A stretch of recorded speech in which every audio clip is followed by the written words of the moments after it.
होणार असल्याची माहिती खुद्द जरांगे पाटलांनीच दिली. पण प्रश्न निकाली निघाला नाही तर उपोषण सुरू असतानाच मुंबईला जाणार असल्याचा थेट इशारा सरकारला त्यांनी दिलाय. एकनाथ शिंदेंवरही जरांगेंनी सडकून टीका केली. आपण पाहूयात नेमकं 19 ऑगस्टला आमरण उपोषण होणार आहे. परंतु मुंबईच्या बांधवांना असं सांगण्यात आलं होतं की अर्ज फक्त देऊन ठेवा, तारखेचा नाही. 29 तारखेच्या नंतर हे मुदत म्हणजे कधीही आम्ही येऊ शकतो. त्याचा अर्थ असा असं की क्लिअर सांगून टाकतो. म्हणजे आडवं उभं नको.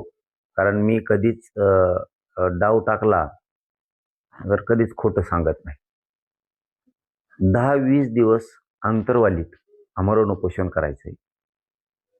10-20 दिवसाचं आमरण उपोषण करून बी सरकारनं जर प्रश्न नाही सोडला तर तसंच मुंबईला निघायचं म्हणून ते दिलेलं निवेदन आहे.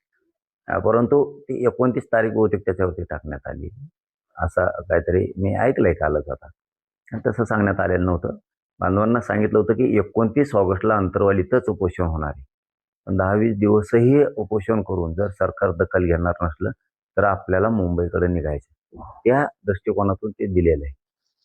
काही कोणाला जर वाटत असेल बाबा की आमचं निवेदन दिलंय म्हणून तुम्ही दिलंय तर मग आम्हाला आधी परवानगी द्या, पहिलं प्राधान्य आम्हाला द्या. काही स्वयंघोषित नेते तर ओबीसी समाज नाही की ज्यांना स्वतःचा स्वार्थ साधायचा आहे, राजकीय पोळी भाजायची, असे काय अडचण नाही. मला तुमचीच परवानगी घ्या, काही अडचण नाही आम्हाला. आम्ही 29 ऑगस्टला इथं करून येणार आहेत तिकडे. पण आता वारंवार उपोषण करताय, तुमच्या शरीराला थकवा जाणवतोय, याच्यातून बरेच जास्त व्यक्त होते की तुमच्या जीवाला धोका होऊ शकतो. एवढा धोका तुम्ही का पत्करताय? ते देवेंद्र फडणवीसमुळे आणि एकनाथ शिंदेमुळे आमच्या जीवाला धोके निर्माण झाले, आमच्या भविष्याला धोके निर्माण झाले. मराठा समाजाच्या जीवन मरणाशी धोका निर्माण झालाय देवेंद्र फडणवीसांमुळे, एकनाथ शिंदेमुळे. यांनी न रद्द होणारे प्रमाणपत्र रद्द करायला सुरुवात केली. मी गप्प कस काय बसणार? ते शिरसाटे, बावनकुळे यांना हाताखाली धरलंय आणि मराठ्यांचे प्रमाणपत्र रद्द करायचे, मराठ्यांना आरक्षण द्यायचं नाही, हे षड्यंत्र असलं.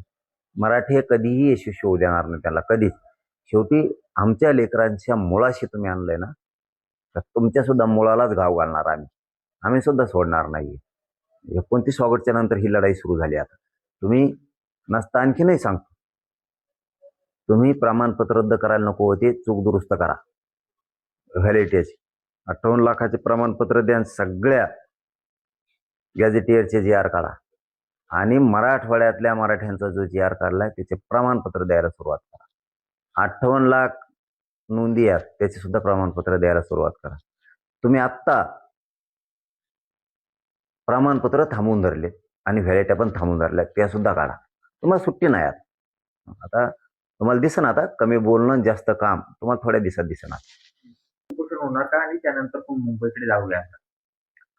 10-20 दिवसही इथं उपोषण करून जर सरकार ठेप्यालाच येणार नसलं तर मुंबईला जावं लागणार. मग ते वेळेवर डाव होईल ना. आत्ताच काहीच नको, आता काहीच सांगत नाही मी आत्ताच. पण 29 ऑगस्टचं आमरण उपोषण हे अंतरवालीतच होणार, हे फायनल. नंतरचा डाव जसं सरकार डाव टाकेन तसं आपण टाकणार.